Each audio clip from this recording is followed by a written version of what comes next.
The country was really, made its name with the oil and gas industry, and they're really showing it off here. فضلت بالبداية نحافظ على تاريخنا البحري لأن عندنا تراث كبير بحري.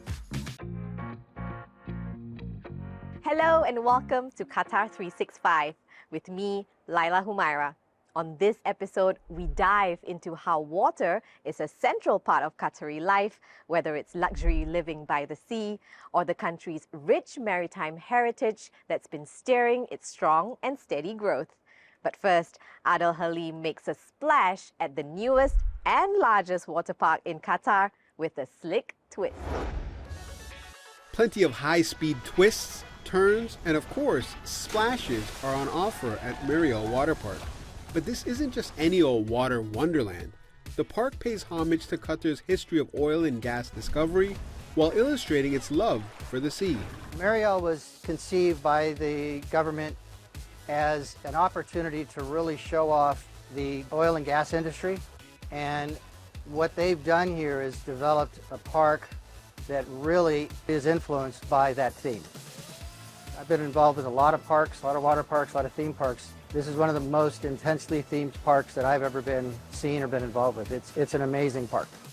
And here, size really does matter. Located on the northern side of Qatari Island, Meryal is spread across a massive 160,000 square meters. Walking around the grounds, there's a clear, rusty feel, and the park's general manager says that is completely intentional. If you're on an oil site, they pour concrete. They never let it set. So you see tire tracks and footprints. Walk around the park, you see that everywhere. Also, a lot of sites are old. They have rust everywhere.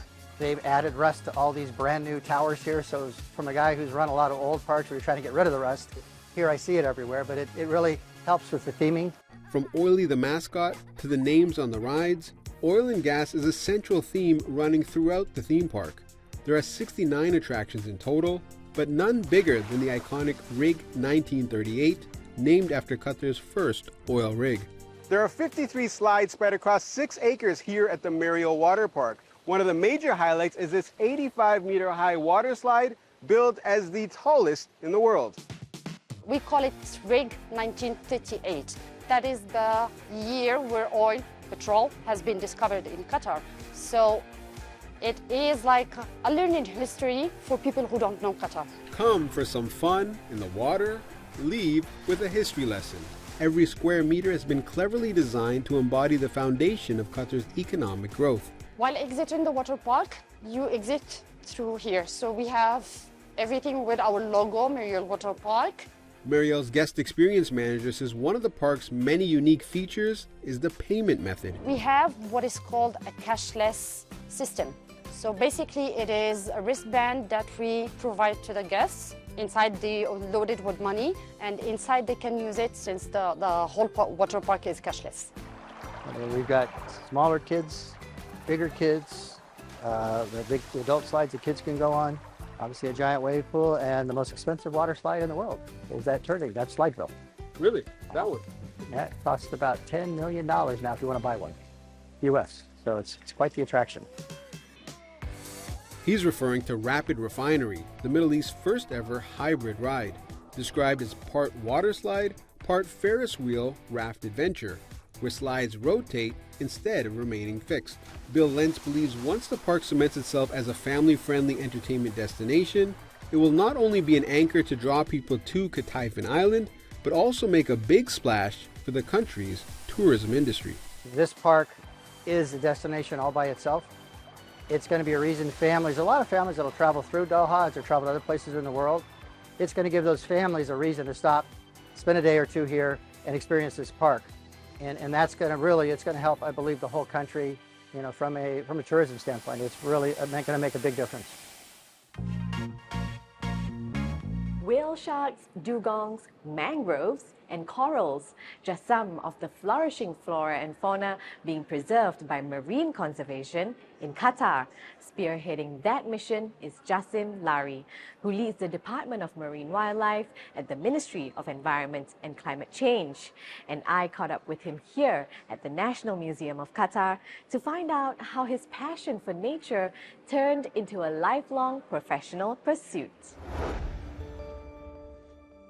Jasim, firstly, can you explain what biodiversity means within the context of Qatar's ecological landscape? In terms of Qatar, of course, biodiversity means simply, in like simple words, all forms of life, micro and macro, flora and fauna.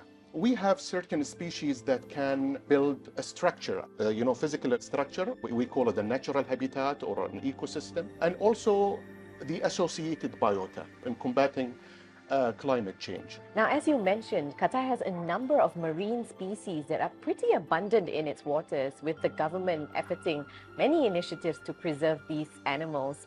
Can you tell us why these animals are so special to Qatar? Qatar, located in a subtropical region, so we have a high species richness, but in terms of abundance, maybe it's not quite so. Although there are some exceptions, like the whale shark, whale shark in Qatar.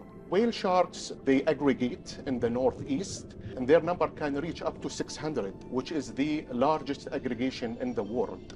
So, like an example, because of the importance of hawksbill sea turtle for the environment and for biodiversity, we initiated a project that goes back to 2003. So we're talking here about more than 20 years in making and hard work to conserve hawksbill because they are critically endangered species. So what's been some of the most surprising findings in your research over the last few years? There is I would say, some misconception, Layla, that, the desert environment or harsh environment doesn't sustain biodiversity, right?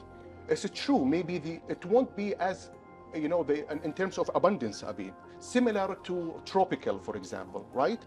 But what has amazed me, really, the species richness in Qatar, in the marine environment. We have different families of corals, different species of seagrasses, right? More than 20 species of seabirds, more than 60 species of cartilaginous, fishes, 33 species of sharks. Look at this number, so I've been really amazed of the species richness we have within, the state of Qatar. With more than 560 kilometers of shoreline and serene turquoise waters, Qatar has long been called the Pearl of the Arabian Peninsula. It was from those shores that these magnificent dhow boats sailed for centuries. And while ship designs have rapidly modernized, the country is preserving the art of dhow making to keep the tradition alive. I got to learn more about these special boats that have steered and shaped Qatar's cultural and economic identity over the years. فضلت بالبداية نحافظ على تاريخنا البحري لأن عندنا تراث كبير بحري. Ahmed Jasim Al Sayegh has always been fascinated with dhow boats. It began when he was 14 years old, living close to the shore and surrounded by shipbuilders and seafarers. He's been designing dhows for nearly 3 decades now, but the significance of the ships goes back centuries. السفن القديمة الخليجية كانت مهمة كثير للشعب القطري لأنها هي كانت رزقهم كانوا يعملون عليه يصيدوا السمك يغوصوا على اللؤلؤ يسافروا فيها من منطقة إلى منطقة. Today, dozens of these boats are still sailing, sprinkled across Qatar's waters, embracing a new life. Instead of pole diving, tourism has now become its main purpose. While the boats may all look similar to some, there are at least 5 types of dhow boats with slightly different features. Ahmed's workshop also makes miniature models of the boats for gifting and educating. The engineers that construct these dhow boats use centuries-old techniques passed down from generation to generation. Some modern methods of shipbuilding are still applied to improve productivity, but the completion of a dhow boat can take years. And while the work is laborious, all the effort goes into ensuring that the art of dhow making continues even as modernity thrives. اليوم العمال استخدم الدريل الكهربائي المجدح الكهربائي عشان نعمل ثقوب والآليات الكبيرة تساعدنا يعني في نقل الأوزان الثقيلة من الخشب. One particular traditional method that Ahmed still uses is the way he chooses the wood that forms the base of the boat. حسب انحناء الشجرة نبحث عنه عشان عروق الشجر يكون ماشي مع الانحناء، ولذلك هو قوة الشجرة في اتجاه العروق. A strong base is important to build a sturdy ship, just like the foundations of dhow making, which Ahmed is hoping to nurture in the next generation. في أهداف كثيرة، في عندنا هدف إن احنا نفتح يعني مدرسة مصغرة لتعليم الجيل اللي يبي يتعلم، وبعدين هذا الهدف يعني صناعة السفن يعطي أرضية صلبة للي يبي ينطلق إلى السفن الحديثة. And as far as Ahmed is concerned, he hopes to continue preserving his cultural heritage in all shapes and sizes for as long as he can. أحس بفخر لما أشوف الأشياء اللي صممناها وأشرفنا عليها ونزلناها في البحر والشكل القديم، حتى يعني فخر إني حاولت أحافظ عليها بطريقة ما بالقدر يعني اللي استطعت. Well, it's clear that Qatar, with its rich maritime history, will continue its connections to the world's major shipping routes, but also attract more tourists to its shores with exhilarating water activities. We hope you've had a splashing time, but we've come to the end of the episode. For more, check out Euronews.com and connect with us through our hashtag. Thanks for watching, and we'll see you next time on Qatar 365.